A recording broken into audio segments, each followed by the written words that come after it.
President, after all the years of failure in attempting to reach a nuclear test ban agreement at Geneva, and in view of the current stalemate at the Geneva conference, do you still really have any hope of arriving at a nuclear test ban agreement? Now, the reason why we keep moving and working on this question, taking up a good deal of energy and effort, is because personally I'm haunted by the feeling that by 1970, unless we're successful, there may be 10 nuclear powers instead of 4. By 1975, 15 or 20.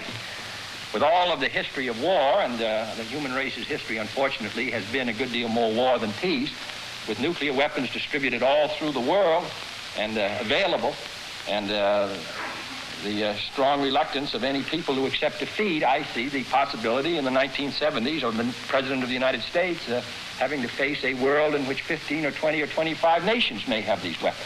I regard that as the greatest possible danger and hazard. Now, I'm not even talking about the contamination of the atmosphere, which will come when all these nations begin testing. But as you know, every test does affect generations to come. Mr. Smith.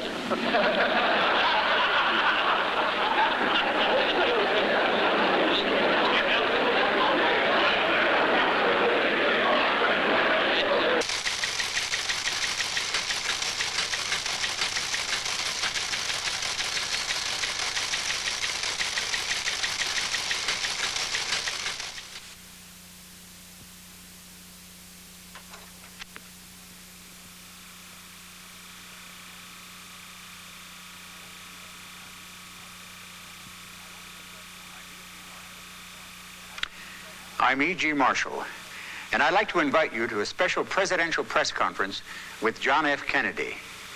In 1961, in this auditorium, JFK pioneered the first regularly scheduled live presidential news conferences. Before Kennedy, presidents spoke to reporters privately. Often questions had to be written out, submitted in advance. If a chief executive made a mistake, lost his temper, had his facts wrong, there was time to fix it up before it went out to the public. Kennedy changed that. With hundreds of reporters in these seats, he faced the issues and questions of his day with the nation watching. 61 times during his presidency, he walked through those doors. The reporters would stand and wait for his signal to be seated. And 61 times, the senior correspondent ended the conference with the traditional, "Thank you, Mr. President." For those who remember the original telecasts, and for those who may never have seen one, we've gone through all the conferences and put together a program that we hope captures John F. Kennedy's wit, mind, and candor. And now, ladies and gentlemen, the President of the United States.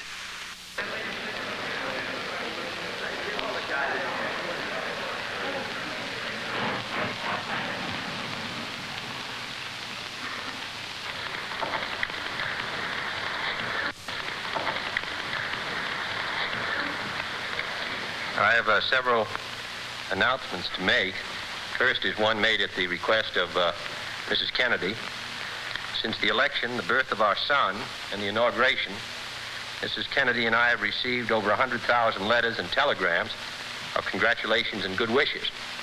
They are now building up in available rooms at the White House. Unfortunately, it's not going to be possible for us to acknowledge and answer as we would like to answer each and every message. And therefore, I wish to take this opportunity on behalf of Mrs. Kennedy and myself to thank everyone who has been so kind and generous. Yes.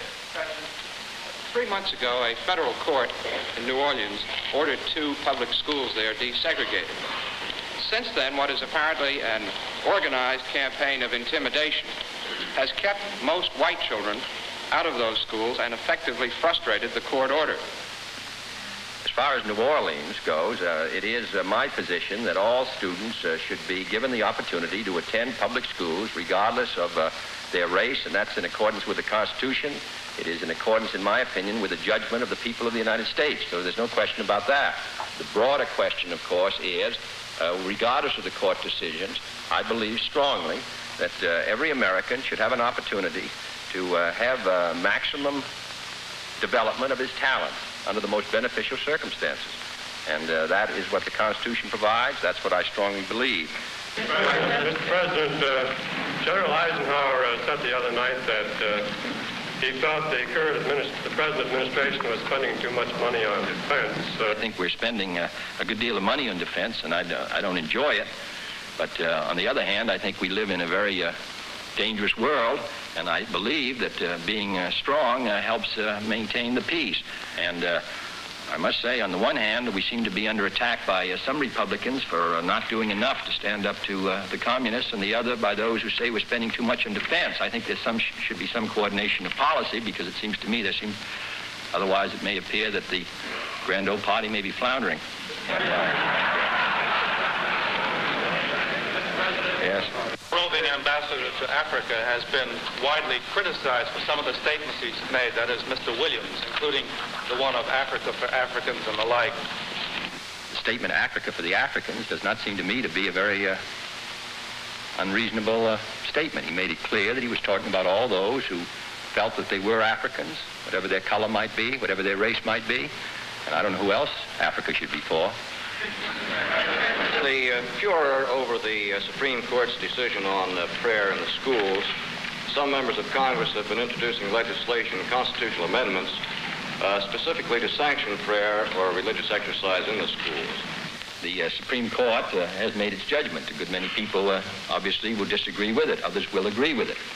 But I think that it is important for us, if we're going to maintain our constitutional principle, that we support Supreme Court decisions, even when we may not agree with them. In addition, we have in this case a very easy remedy, and that is to pray ourselves. And I would think that it would be a welcome reminder to every American family that we can pray a good deal more at home, we can attend our churches with a good deal more fidelity, and we can make the true meaning of prayer much more important in the lives of all of our children. That power is very much open to us. And I would hope that as a result of this decision that all American parents will intensify their efforts at home.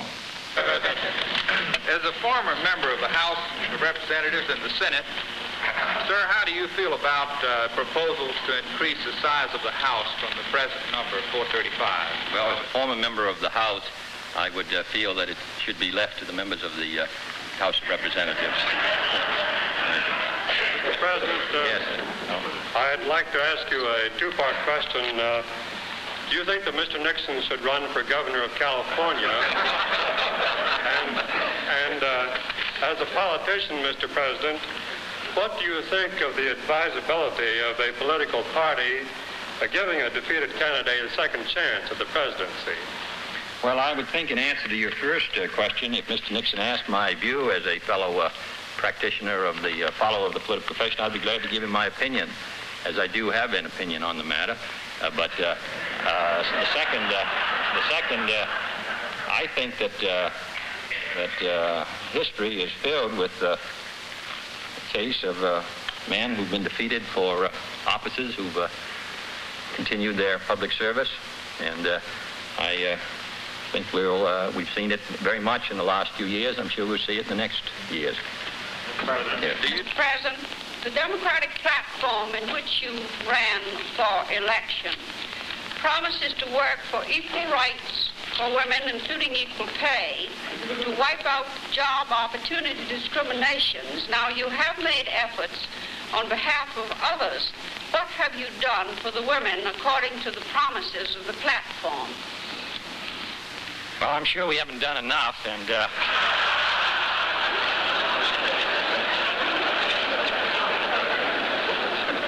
I must say I am a strong believer in equal pay for equal work, and I think that we ought to do better than we're doing, and I'm glad that you reminded me of it, Mr. President. Mr. President, Congressman Alger of Texas today criticized Mr. Salinger as a, quote, young and inexperienced White House publicity man, end quote. I questioned the advisability of having him visit the Soviet Union. I wonder if you have any comments. I know there are always some people who feel that Americans are always young and inexperienced, and foreigners are always able and tough and great negotiators. But now he also, as I saw the press, said that Mr. Salinger's main job was to increase my standing in the Gallup poll. Having done that, he's now moving on to...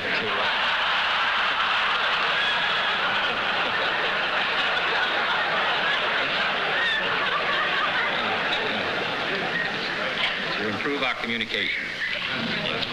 The Attorney General, your brother, sir, has encountered evidence of a certain amount of hostility from student groups in various countries. Well, one of the reasons that I was anxious to have the Attorney General make the trip was because of this very rather curious factor, because you would feel that students who are intellectually curious would be attracted by a free society which gives that intellectual curiosity a chance to develop rather than a totalitarian society.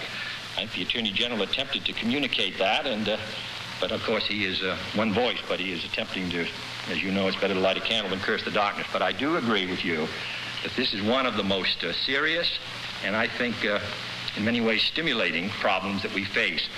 How to tell our story in a way that makes it new and exciting to young students, and also have them examine objectively, under the light of present circumstances, the serious failures of the Marxist system, which can be told from the wall to China. And I think that's our job. And I think the trip's been worthwhile for that purpose alone. Thank you, Mr. President.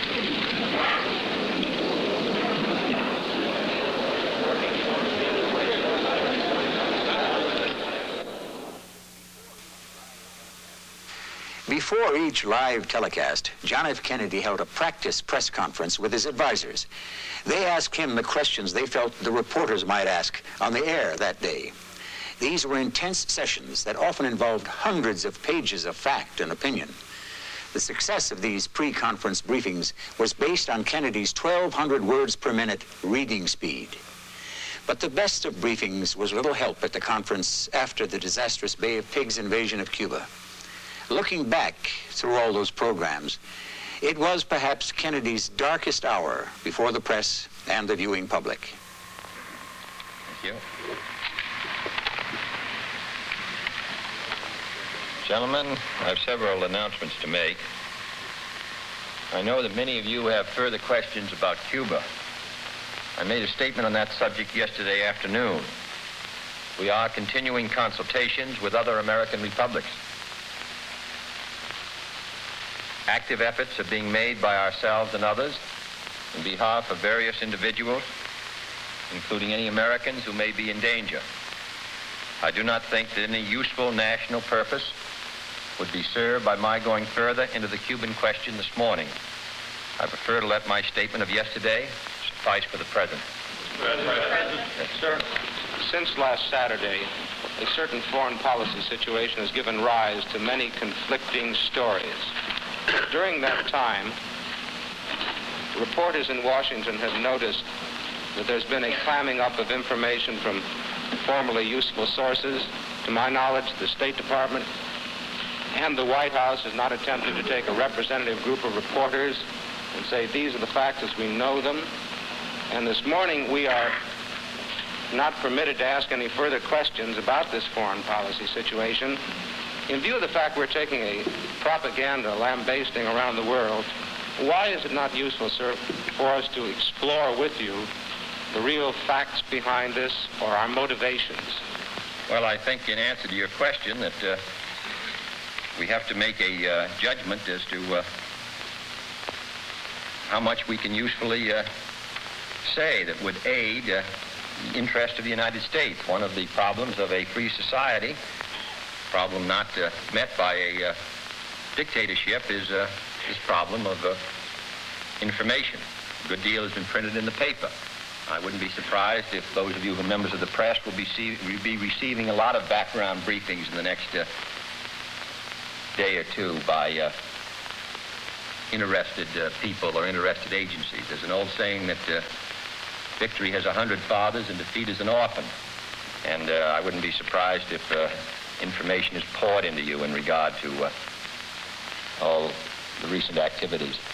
But I will say to you, Mr. Van Oker, that situation. But as I say, I think you'll be informed, and some of the information, based on what I've seen, will not be accurate. President, what is your view of the interference in the internal political affairs of Brazil by Castro in sending a message of encouragement to the leftist elements there? And what is your general view of the situation? I think it's a matter which should be left to the people of Brazil. It is their country, their constitution, their decisions, their government, and I'm confident that they are going to solve the problem themselves without outside interference by any country. Ms. Craig. Excuse me. Thank you, Mr. President. Mr. President, visitors who go out to visit Lincoln Park on East Capitol Street are dismayed to find it a slum. Congress has authorized, and the National Council of Negro Women will erect there a memorial stadium and a statue of the great woman educator, Mary Bethune. Now the transit company proposes to put an 8-lane freeway between the park and the Capitol, cutting it off. Could you inquire into that and see if the freeway could be put further out beyond the park? Yes, I will. Fine.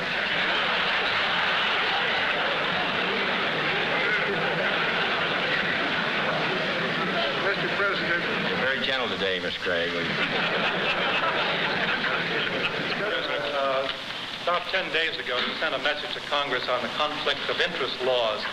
Since that time, one of your cabinet members, Secretary of the Interior Udall, has been involved in a situation in which one of his friends, believing to have acted on his suggestion, solicited members of the oil and gas industry for contributions to a $100 a plate Democratic rally.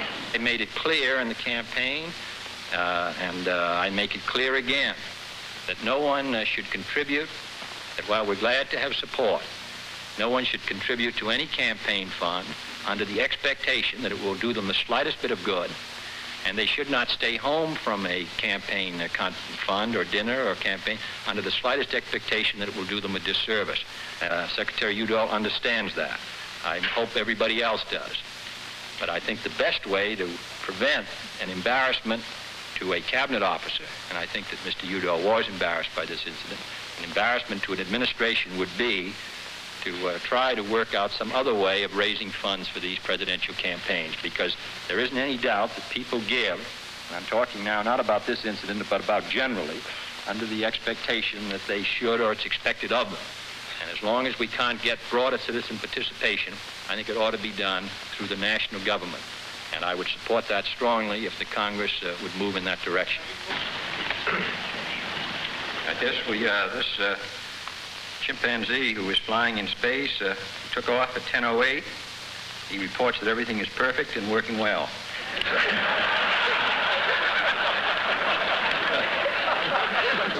A political question, sir. The Republicans are holding leadership conferences around the country, including here in Washington today, with the purpose of upsetting the democratic balance of power in the congressional elections that are coming up. Would you care to comment on the task these Republican teachers have, and with what hope they might look towards success in the fall? No, I think that I'm sure that I don't know who's giving the leadership direction, but I'm sure that they'll have a varied program.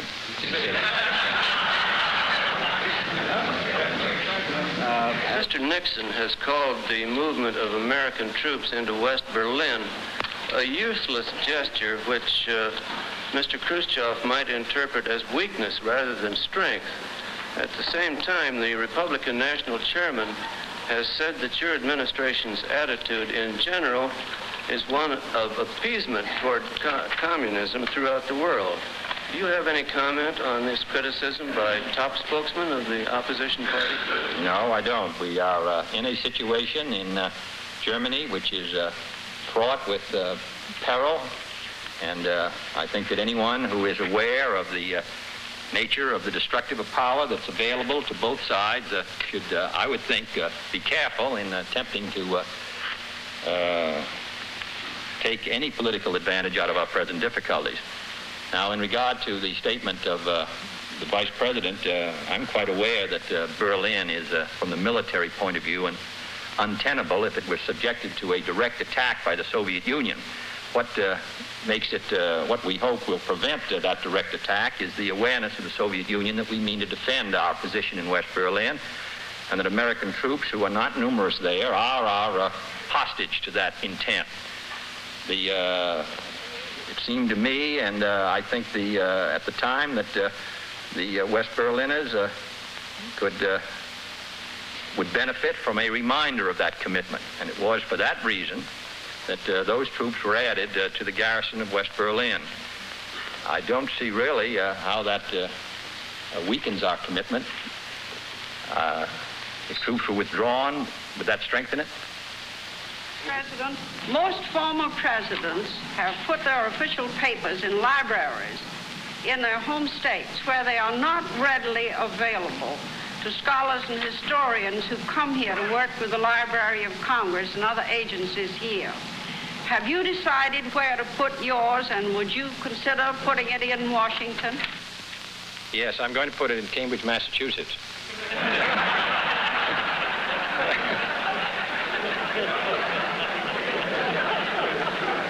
Mr. President, a recent lecture by Mr. Sorensen disclosed that we apparently fell down on the job at a recent press conference when you had prepared by recalling your own boyhood, apparently, your answer to a possible question about what you would think of corporal punishment in the District of Columbia schools. Could I make up for that slip now and ask you that question? I didn't, I don't know. I thought the idea was that conference had passed into history and that we'd never have a chance to ask that question. But as long as it hasn't, I think when we talk about corporal punishment, we have to think of our own children, and we're rather reluctant, it seems to me, to have other people administering punishment to our own children. But because we are reluctant to do so, it seems to me puts a special obligation upon us to maintain order and to send children out from our home who accept the idea of discipline. There has been, President, what is your view of the bitter Democratic primary fight in New York City, and do you favor one Democratic group over another? No.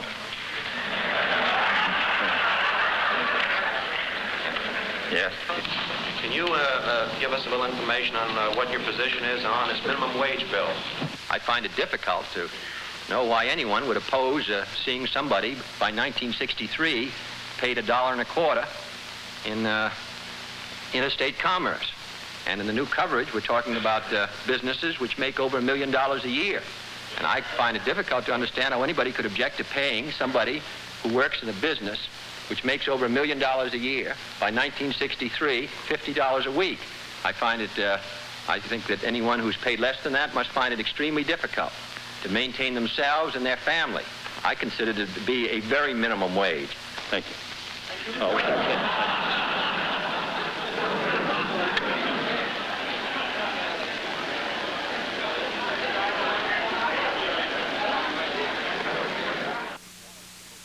John F. Kennedy had a sense of humor that made his press conferences entertaining.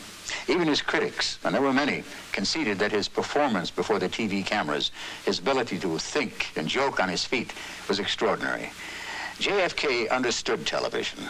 He appeared relaxed and casual. You felt he was talking to you personally, and that he cared. But he also had a sense of drama, and on a few rare occasions, he got angry. Perhaps his angriest moment was at the conference after United States Steel and other corporations raised the price of steel $6 a ton.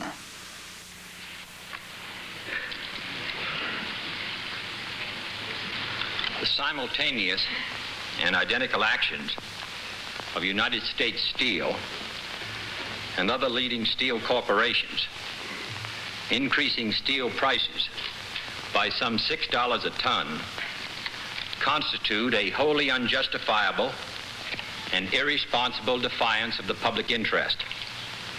In this serious hour in our nation's history, when we are confronted with grave crises in Berlin and Southeast Asia, when we are devoting our energies to economic recovery and stability, when we are asking reservists to leave their homes and families for months on end, and servicemen to risk their lives, and 4 were killed in the last 2 days in Vietnam, and asking union members to hold down their wage requests, at a time when restraint and sacrifice are being asked of every citizen, the American people will find it hard, as I do, to accept a situation in which a tiny handful of steel executives whose pursuit of private power and profit exceeds their sense of public responsibility can show such utter contempt for the interests of 185 million Americans. A few gigantic corporations have decided to increase prices in ruthless disregard of their public responsibilities.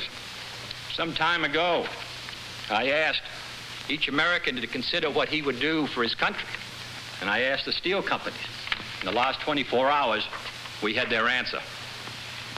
Mr. President, your brother Ted recently on television said that after seeing the cares of office on you, that he wasn't sure he'd ever be interested in being the president.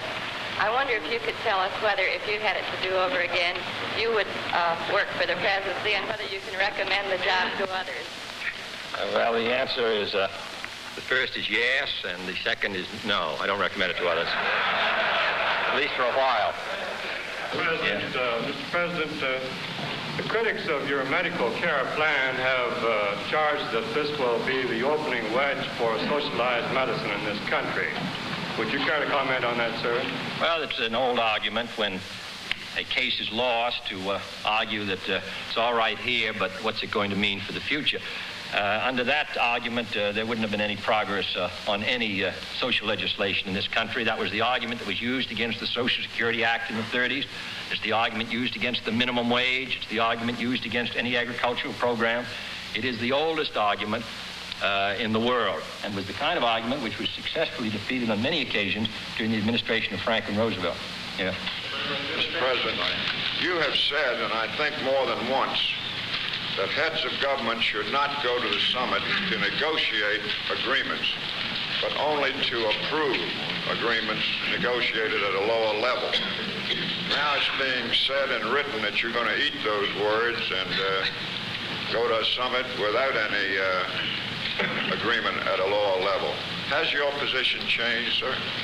Well, I'm going to have a dinner for all the people who've written it, and we'll see who eats what.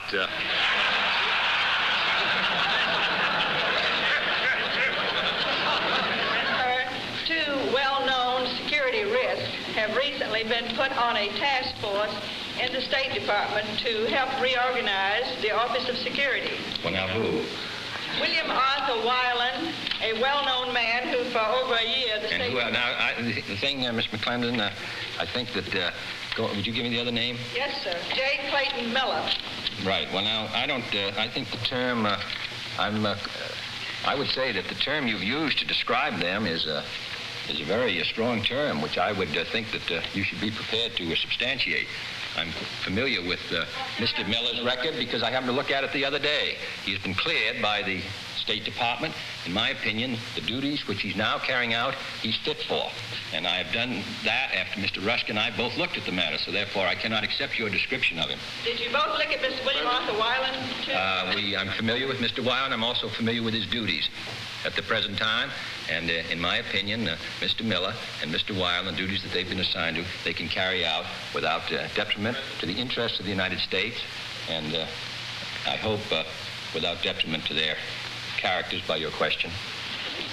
Mr. President, ever since you permitted the telecast of press conferences, a great deal of attention has been paid to little things that occur, especially in the home offices of newspapers. Would you save us a couple of hours' work tonight and explain what the Band-Aid is doing on your right hand? Well, I cut my finger when I was cutting bread. Unbelievable as it may sound. Mr. Morgan? Yeah. According to unofficial estimates, the federal government has already spent more than $4 million on the enforcement of the desegregation orders at the University of Mississippi. To this point, do you consider that effort worth it? And would you consider it to be an effort that had failed if for some reason Mr. Meredith had to leave the university during this winter? Well, it's not only $4 million, but it was, of course, 2 people were killed and a good many were wounded. And it was it's had wide repercussions, and some of them have been unfortunate. However, if the United States government had failed to exert its influence to protect Mr. Meredith, and Mr. Meredith had been denied admission by force, or if he had suffered a physical attack, that would have been far more expensive. And this country, of course, cannot survive if the United States government and the executive branch does not carry out the decisions of the court. It might be a decision in this case which some people may not agree with. The next time it might be another matter, and this government would unravel very fast. So there's no question in my mind that the United States, the executive branch, had to take the action that it did. I'd be sorry if Mr. Meredith leaves. College is difficult enough under any conditions. He's been subjected to a good deal of harassment, and anyone who has been gone through his experience in college would find it difficult to continue. I hope he continues. If he doesn't, that's a loss not only to Mr. Meredith, but I think the University of Mississippi. Mr. President, you have said that you are in favor of the two-term limit to the office of the presidency. Now, how do you feel about former President Eisenhower's suggestion that the terms of congressmen also be limited? It's the sort of proposal which I may advance in a post-presidential period, but not right now. Mr. President, going back to the fall election, there's been considerable criticism of the candidacy of your brother Ted for senator from Massachusetts. Among your most vigorous supporters, it said that there are going to be too many Kennedys in Washington, and that Ted has not demonstrated a capacity for this. Would you comment and tell us what you think, whether you think this might be an issue in the fall? Well, I don't know whether I would characterize as my most vigorous supporters, but I would say that there have been criticisms. But as Ted, my brother, pointed out, there are 9 members of our family. It's a big family. They're all interested in public life. So that in public life is centered in at least the great issues in the United States Capitol. Now, the people of Massachusetts are going to decide this. We had a very vigorously contested convention. He's going to have a primary in September. He'll have a very vigorous fight in November. And I would think the people of Massachusetts can make a judgment as to his qualifications and whether there are too many Kennedys. Mr. President, Martin Luther King has telegraphed you asking for federal action against anti-Negro terrorism in the South, and at least one Negro organization has threatened to picket you with the allegation that the federal government has not done enough. Could you tell us whether you have answered Dr. King and give us the thought that you gave him, and whether you can say that or not, can you give us a comment on the problem? We're in contact with Dr. King and others who have communicated to us about it. I don't know any more outrageous action, which I've seen occur in this country for a good many months or years, than the burning of a church, 2 churches, because of the effort made by Negroes to be registered to vote. The United States Constitution provides for freedom to vote, and this country must permit every man and woman to exercise their franchise. To shoot, as we saw in the case of Mississippi, 2 young people who were involved in an effort to register people, to burn churches as a reprisal, with all of the provisions of the United States Constitution, at least the basic provision of the Constitution guaranteeing freedom of worship, I consider both cowardly as well as outrageous. The United States now has a number of FBI agents in there, and as soon as we are able to find out who did it, we'll arrest them. And we'll bring them before a jury, and I think that I'm sure they'll be appropriately dealt with. But let me say that nothing, I think, and I'm sure this is the view of the people of the states, the right to vote is very basic. If we're going to neglect that right, then all of our talk about freedom is hollow, and therefore we shall give every protection that we can to anybody seeking to vote. I hope everybody will register in this country. I hope they will vote. I commend those who are making the effort to register every citizen. They deserve the protection of the United States government, protection of the states, protection of local communities, and we shall do everything we possibly can to make sure that that protection is assured. And if it requires extra legislation and extra force, we shall do that. President, do you think that Mrs. Murphy should have to take into her home a lodger whom she does not want, regardless of her reason, or would you accept a change in the Civil Rights Bill to accept small boarding houses like Mrs. Murphy? If the question would be, it seems to me, Miss Gregg, whether Mrs. Murphy had a substantial impact on interstate commerce.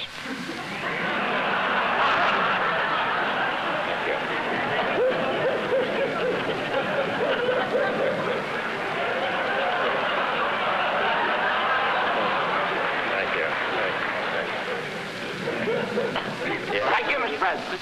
I have one more.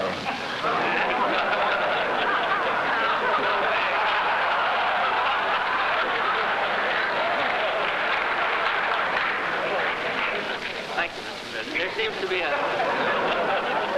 There seems to be a serious disagreement between you and Mayor Wagner of New York about the re-election of Congressman Buckley. Mr. Smith was right, as usual.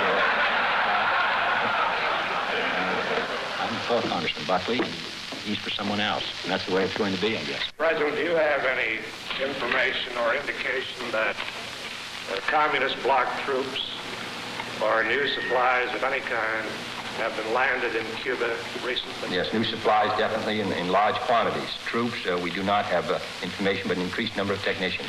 What is the significance of this, in your opinion? Well, we're examining it now. Do you think it's aimed at any other Central American country? No, there's no evidence of that. Senator Capehart of Indiana, in a speech the other day, said that the communists are sending troops into Cuba, not technicians, as you told us last week. We have no evidence of troops.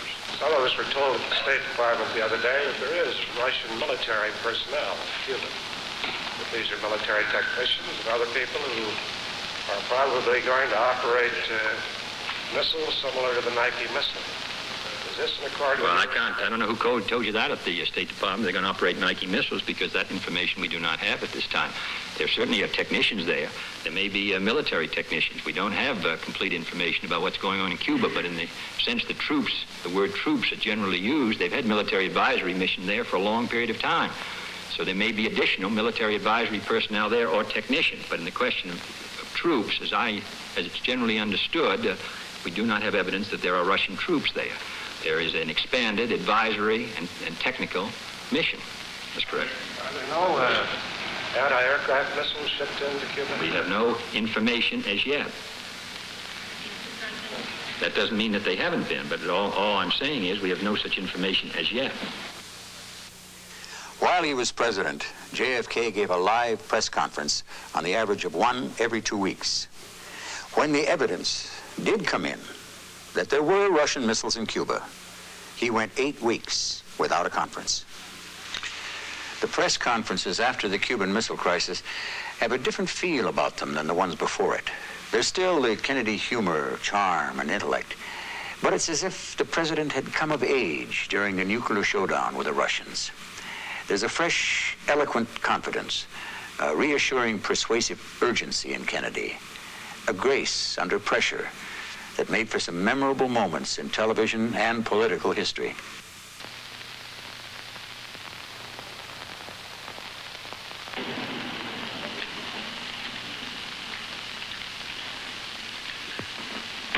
Afternoon. Ladies and gentlemen, I want to stress again how important it is that the United States Senate approve the pending nuclear test ban treaty. This treaty will enable all of us who inhabit the earth, our children and children's children, to breathe easier, free from the fear of nuclear test fallout. It will curb the spread of nuclear weapons to other countries, thereby holding out hope for a more peaceful and stable world. It will slow down the nuclear arms race without impairing the adequacy of this nation's arsenal or security. And it will offer a small but important foundation on which a world of law could be built. President, it's been a long time since a president and his family have been subjected to such a heavy barrage of teasing and fun-poking and satire. I mean, there have been books on backstairs at the White House and cartoon books with clever sayings and photo albums with balloons and the rest, and now a smash hit record. Can you tell us whether you read and listen to these things and whether they produce annoyment or enjoyment? Annoyment. No, they produce... yes, I have read them and listened to them. Actually, I listened to Mr. Meader's record, but I thought it sounded more like Teddy than it did me, but...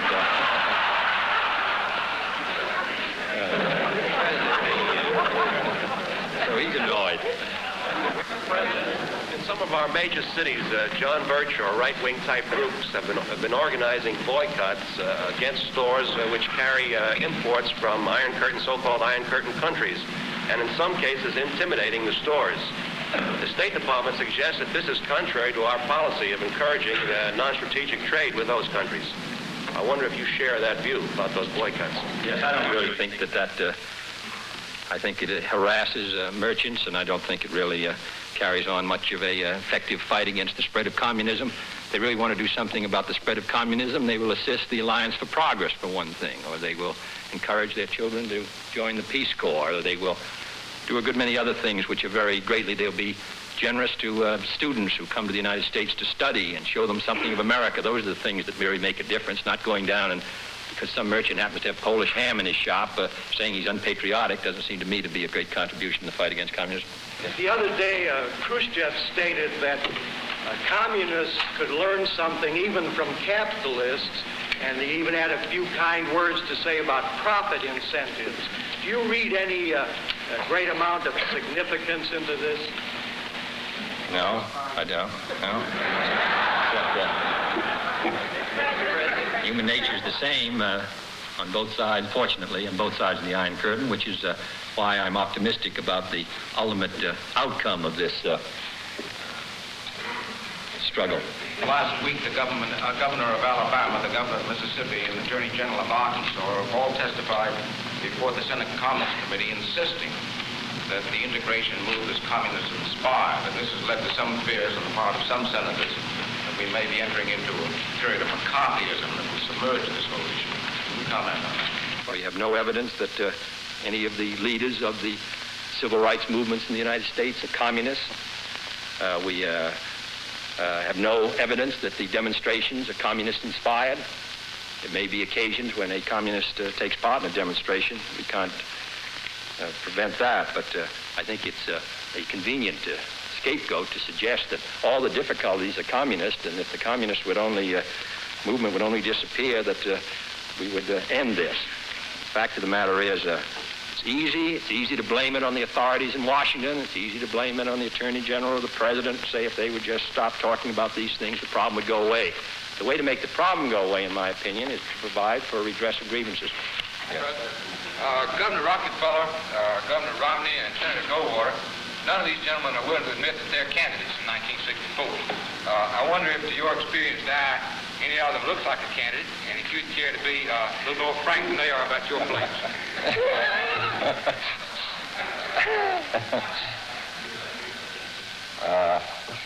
I had to, I would say that if the party, the spirit is of the party comes to them, that they will answer the call in all those three cases, and I would say that that is about my position too. Mr. President, the practice of managed news is attributed to your administration. Mr. Salinger says he's never had it defined. Will you give us your definition and ask us why you find it necessary to practice it? You are charging us with something, Miss Gray, and then you're asking me to define what it is you're charging me with. I think you might. Let me just say that we've had very limited success in managing the news, if that's what we've been trying to do. And perhaps you tell us what it is that you object to in our treatment of the news. Are you asking me? Yes. Well, I don't believe in managed news at all. I thought we ought to get everything we want. Well, I think you should too, Miss Gray. I'm for that.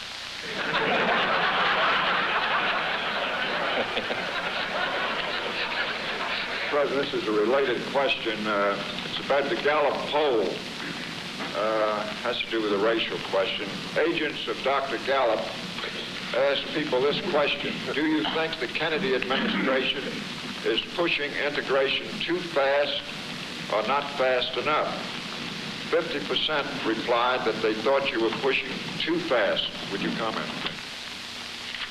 No, I think probably he's accurate. The fact of the matter is, this is not a matter on which you can take the temperature every week or 2 weeks or 3 weeks, depending on what the newspaper headlines must be. I think you must make a judgment about the movement of a great historical event which is taking place in this country after a period of time. You judged 1863 after a good many years. Its full effect. I think we will stand on after a period of time has gone by. The fact is that same poll showed 40% or so thought it was more or less right. I thought that was rather impressive because it is change. Change always disturbs, and therefore I was surprised that there wasn't greater opposition. I think we're going at about the right tempo. President, there have been published reports that the Russians are having second thoughts about landing a man on the moon. I think we ought to go right ahead with our own program and go to the moon before the end of this decade. The point of the matter always has been not only of our excitement or interest in being on the moon, but the capacity to dominate space, which would be demonstrated by a moon flight, I believe is essential to the United States as the leading free world power. President, this month we shall celebrate the second anniversary of the Alliance for Progress. I think there's been a common recognition that there's a necessity for a revolution in Latin America, and it's either going to be peaceful or bloody. But there must be progress. There must be a revolution. In my opinion, it can be peaceful.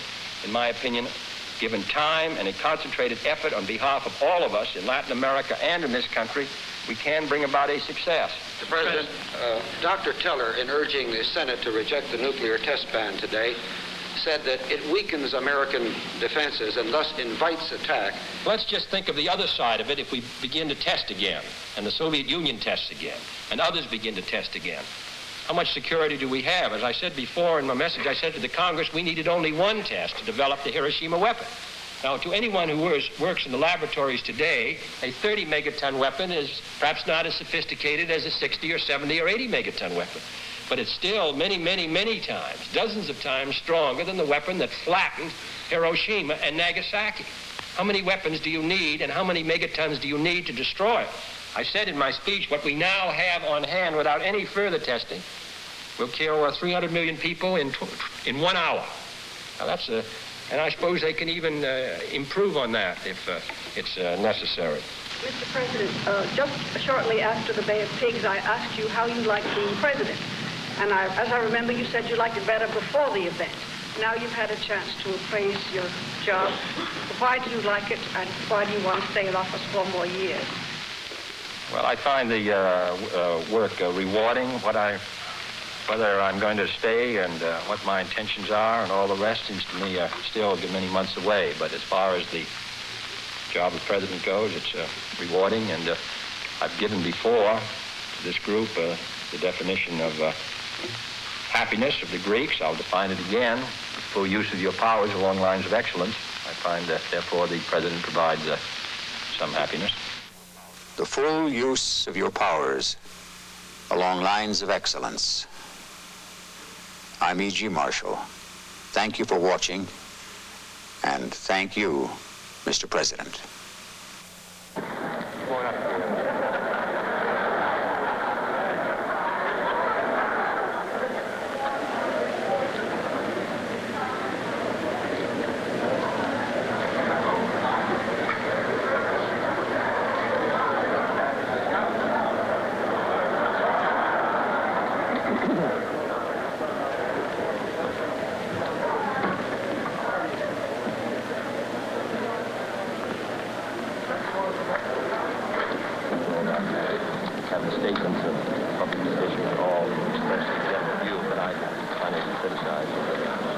That vague, soft